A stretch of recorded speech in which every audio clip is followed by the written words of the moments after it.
Hey guys, back to read some more Clementine to you.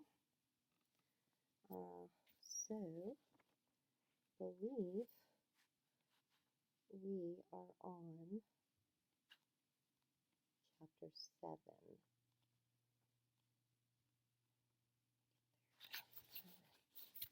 Here's the picture for chapter 7.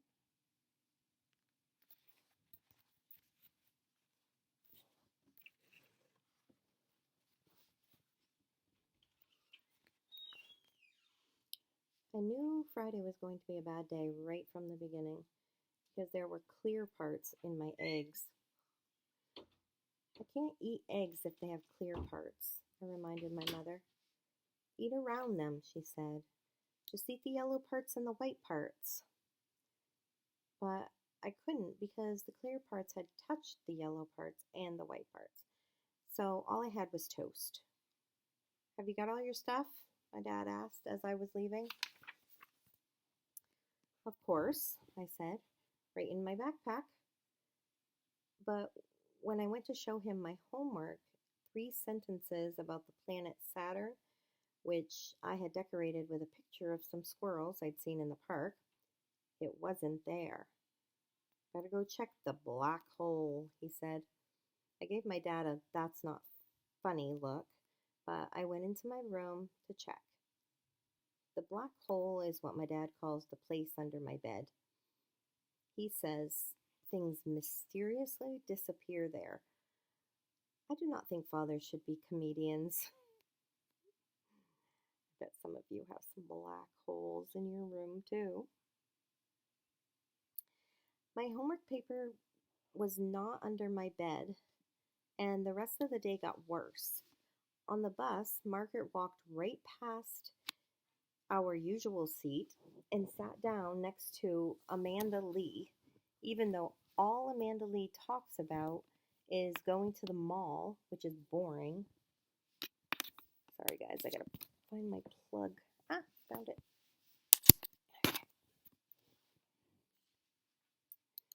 Plus, anyone with a name as beautiful as Amanda Lee probably made it up. Then, as soon as I got to school, the teacher said, "The following students are excused from recess so they can catch up on their journal writing." And I was one of the following students. There's Margaret and Amanda Lee.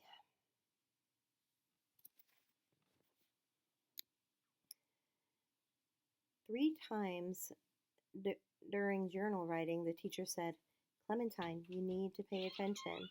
And every time he said it, I was paying attention. I was paying attention out the window where the fourth graders were playing pickle in the middle. Whenever the ball came anywhere near Margaret and Amanda Lee, they grabbed each other and shrieked like they were being murdered, which everyone knows means we are best friends. When my mother moved my seat away from the window, I was glad. Wait, did I say mother? When my teacher moved my seat away from the window, I was glad. And I wrote it all over my journal page. I don't care. So hard, my pencil broke. When I got home from school, I was planning on going straight to my room to draw a picture of me with a new best friend, but my dad was putting on his raincoat and it was not raining out. Fighting pigeons is not for the weak-hearted, he said. It takes superhuman courage and resourcefulness and cleverness. When my dad talks like this, it means he has a new idea. You have another plan? I asked. Yep, he answered. And it's a doozy. I'll probably be promoted to general for this one. You already are the general, remember? Oh, right. I'm so modest, I sometimes forget. Well, I bet I get the Medal of Honor. Dad, I might even be knighted for this one. Dad, I said. Sometimes my dad needs help staying serious. So what is the new battle plan? My dad looked around like He thought there might be spies sneaking up on us. Then he bent over and whispered in my ear, "Psychological warfare." This sounded like a good one, so I followed him out and sat on the steps to watch. I could do that drawing later. First, my dad hosed off the sidewalk, then sprayed the pigeons until they flew away. All the time, he was muttering things like, "Oh, they're crafty, all right, but I'm craftier." And it's a little known fact that pigeons were the eighth deadly plague to visit Egypt. Then he pulled a brown plastic owl from a bag. He got a ladder and climbed up and put the owl right on top of the lion's head over the lobby door. I asked him what it was for. "The pigeons will take one look at that owl, and then they'll head for the hills." Well, for another building. Pigeons are deathly afraid of owls. Yep, I'll probably be knighted. "It's plastic," I reminded him. "But the pigeons don't know that. That's the brilliance of my plan." I didn't see what was so brilliant. How a little plastic owl was going to frighten off a flock of pigeons who fought over who would get to sit on the head of a roaring lion. And while we stood there, Dad admiring his brilliant battle plan and me worrying about it, the pigeons came back. They settled on their regular perches all over the front of the building, except for a few who decided to sit on the owl's head. So that didn't work, did it? What my dad needed was something real. Polka Dotty would have scared them off. Remember, Polka Dotty is her cat.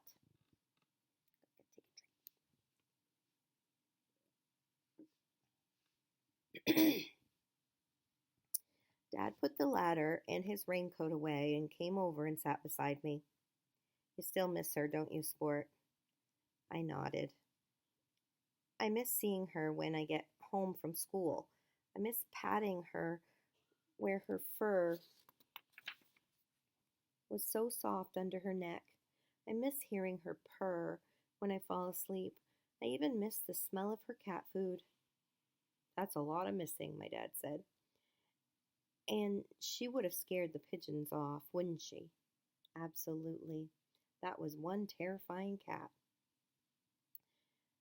"Dad, she would have been terrifying to pigeons," I said. And then I had one of the most astonishing ideas of my whole career. I jumped up and gave my dad a kiss right where his beard stops being crunchy.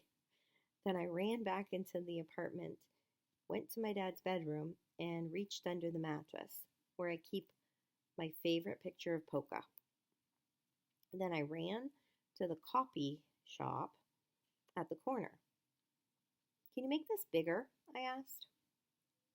"How big do you want it?" the clerk asked back. I took out my wallet and laid all my birthday money on the counter. "How big can you make it for this much?" And here's the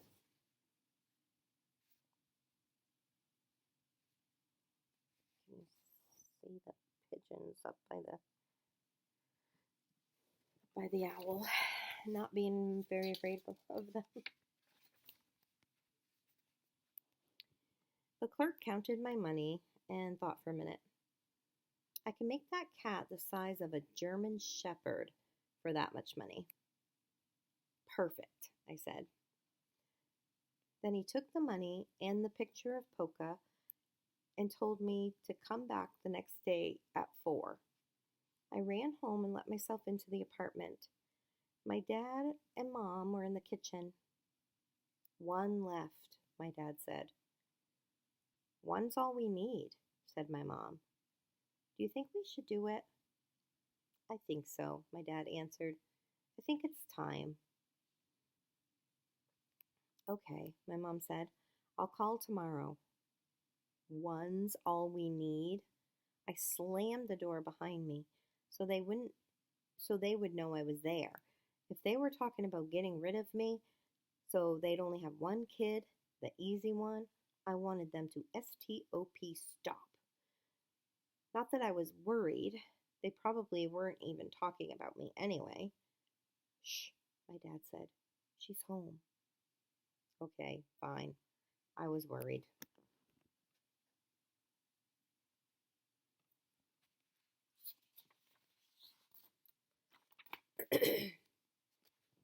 Chapter 8.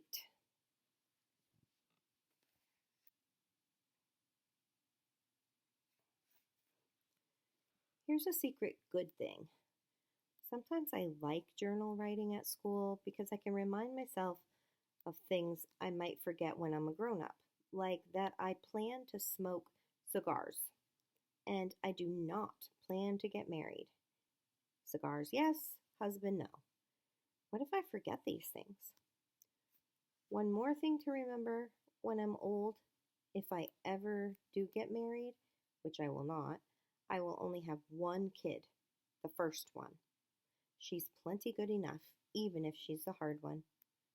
Nope, no need for another kid, even if he's the easy one. Although thinking about my brother and thinking about my journal gave me an astounding idea on Saturday. Last week, Turnip had to get a shot at the doctor's, and he was so mad about it when my parents let no. He was so mad about it. My parents let him rent a video and eat gummy worms, even though they are usually the Sesame Street and carrot sticks kind of parents. So I pretended I had to write in my journal, even though I didn't because it was the weekend. And I pretended I was mad about it so my parents would feel sorry for me too. As soon as they came into the room, I scringed my eyebrows down like arrows and stuck my bottom teeth out as far as they could go. Here's a picture of that.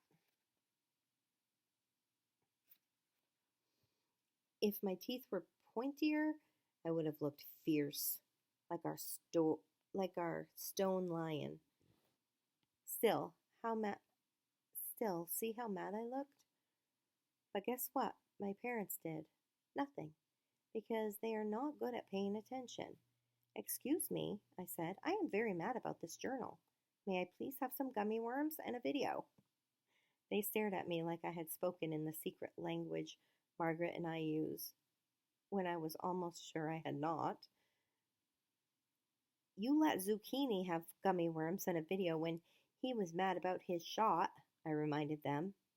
First of all, my mother said, your brother's name isn't Zucchini. Second of all, he's 3 years old.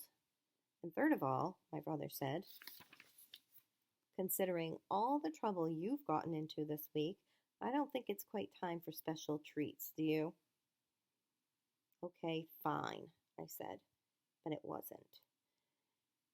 In the afternoon, my mom had to go to her yoga class, and my brother had to go to his Saturday playgroup. My dad was around, but he was up on the second floor taking care of a plumbing issue. Usually on Saturday afternoons, Margaret and I play together, but now Margaret was not my friend anymore. So I had nothing to do, not even eat gummy worms and watch a video for the whole 3 hours until I could go back to get the big polka picture. Then I realized I didn't exactly know where I should put the picture once I got it. What I needed was one of the top windows, right in the middle of the building, where it would scare off the pigeons.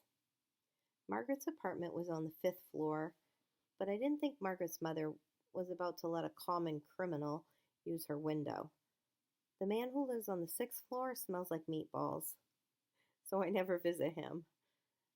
The people who live on the 7th floor were away on vacation while their apartment got painted, which reminded me I flew up to the 7th floor to see if the painters wanted help yet.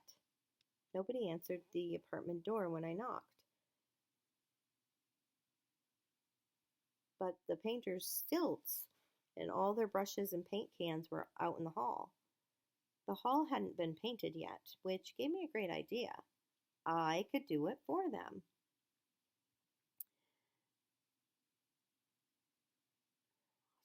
Sorry, guys. Then, when they got back on Monday, they'd smack their foreheads and make, "Wow, I must be dreaming" faces. They'd wonder who had done such a great thing, until I went up and told them, "Oh, it was just me."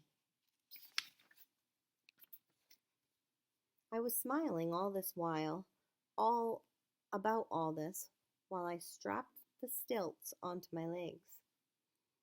But when I tried to stand up, I fell right over. I tried again and I fell right over again. 29 times. Which was plenty, believe me. So I was all done being there.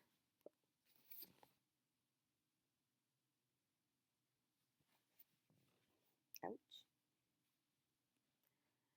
On the way down, the elevator stopped at the 5th floor. I got a little bit excited when Margaret got in and smiled at me. But then 1 second later, that Amanda Lee got in too. "Hi, Clementine. We're going to the mall," Margaret said. I turned around and pretended to be very busy, pushing all the buttons until they got off. Then I went to my room and drew a picture of me at the mall with a lot of new friends. Finally, it was time to go to the coffee shop, and I ran all the way, even though I probably had 2 broken legs from all that falling. When the clerk brought out the picture of Polka Dotty, my heart hurt so much I couldn't breathe for a minute. She looked so beautiful that big, and I missed her so much. I quick sucked in some air so I wouldn't faint, and then I said, "Thank you," and I took Polka home, being careful not to fold her, because she would have hated that. When I got to my building, I looked up through all the pigeons. At the very top of the building was old Mrs. Jacoby's apartment. I tucked the big picture of Polka under my arm, took the elevator to the 8th floor, and knocked on Mrs. Jacoby's door. "Can I put this in your window?" I asked. "The one in the middle of your living room?" Mrs. Jacoby said, "Why, certainly, dearie," without even asking why, and suddenly she didn't look so old or so boring. I went to the window and opened it. When I looked down, I could see the backs of 1,000,000 cooing pigeons. They covered every windowsill, every balcony, every ledge, every brick that stuck out even an inch. In between, I could see the sidewalk in front of the building, still wet from my dad's washing. I guess this was what my dad meant about seeing things from a different angle, but I didn't understand how it could help. Mrs. Jacoby came over beside me and shook half a box of Cheerios onto the windowsill. The pigeons flapped up in one huge gray cloud, and my brain snapped. "Hey! Hey!" I ran out of Miss Jacoby's apartment all the way down to my own 8 times 12 stairs, which equals 96. "Dad!" I yelled. "What if the pigeons lived on the side of the building instead of in the front? Would that be okay?" "That would be great," my dad said. "A miracle. Except, of course, first you have to convince 1,000,000 pigeons to move." "But if I could, would that solve the problem?" "You wouldn't care if they messed all over over the sidewalk in the side alley?" "Nope, not a bit. Nobody uses it. That alley could be knee-deep in pigeon splat, and nobody would even notice. Fire away, I'd say." And then I ran all the way back up the stairs to Mrs. Jacoby's apartment and went right inside, since the door was still open. because that's how fast I was. I'll run for your Cheerios every week, I told her. You won't even have to ask me. Every day if you want. But will you stop feeding the pigeons from here? Will you feed them from a side window instead?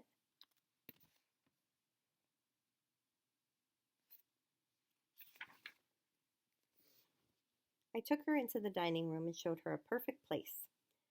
Let's start today, I said, and I sprinkled out the rest of the box of Cheerios.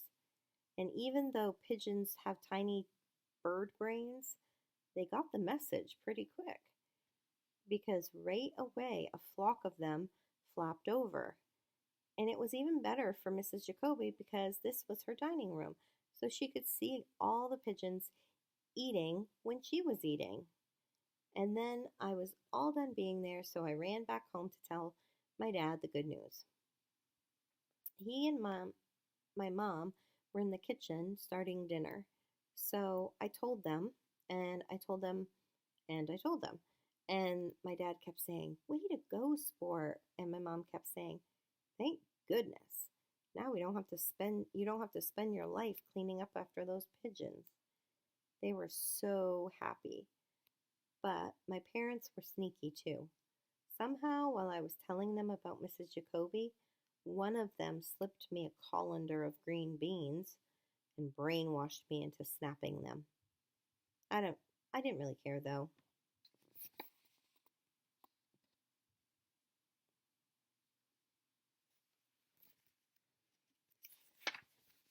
Seeing the wow on their faces, or seeing the wow I must be dreaming faces on my parents was even better than it would have been seeing them on the painters.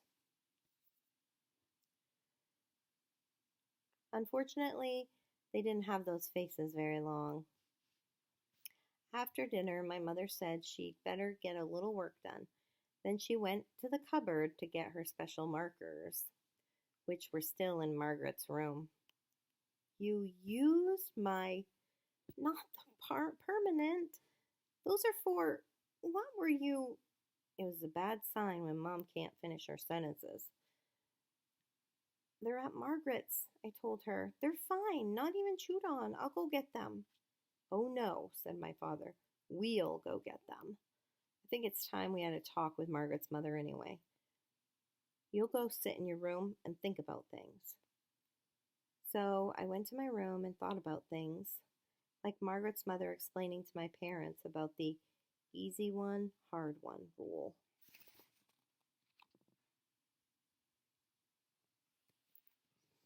That's the end of chapter 8.